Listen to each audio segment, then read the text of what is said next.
3 kinky mangoes entered the abyss, and I must say, they all look tasty. So, this fight is really tough if you don't have the right team to beat it.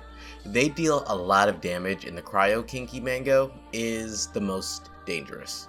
The good news is, this is probably one of the most fun abyss floors, period. Let's get down to the basics. This floor really loves constant AoE. Grouping is a little hard here, but also somewhat easy since they will be following you most of the time. You will be able to hit at least 2 of them at all times, and if the cryo kinky doesn't run off, you should be able to hit all 3. It is important to bring the right tools to this floor. For once, this isn't a DPS check, it's more of a survival check. You have to learn the boss's patterns and dodge the right moves, or bring some great shields. It is a little difficult because it's 3 of them attacking you at one time, and even Zhongli's shield will get erased when it's hit by certain attacks. So you'll want to practice dodging even when you do have a shield. And if you can't actually dodge them, then you could also just cast your burst to ignore a lot of incoming damage.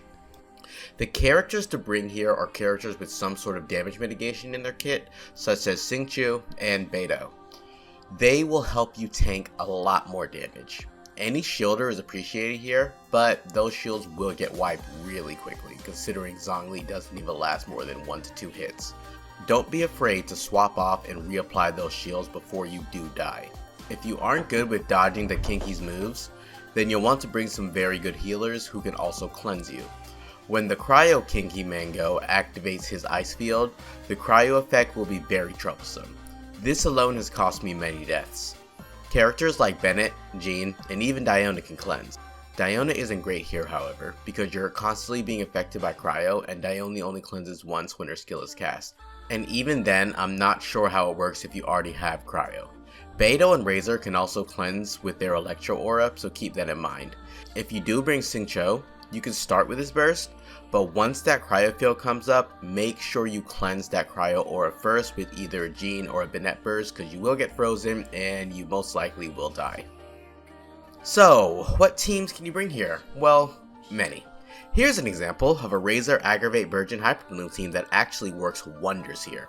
Razor cleanses the aura, and Bennett also cleanses the aura, and you can just constantly deal a ton of damage. Xiao, along with Bennett, will work wonders here as well, because you can jump to dodge many of their attacks and just glide in the air if you see something incoming. Raiden Sunfire or even the normal Raiden National team will also work really well. You'll never have to worry about the cryo aura with the Sunfire version, but it is a bit slow with C0 Raiden, but if your first half is quick enough, it should do very well.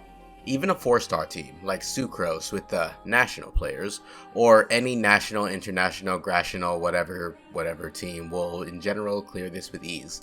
Just make sure that you have your Bennett's burst ready, because that cleanse and heal will save your life.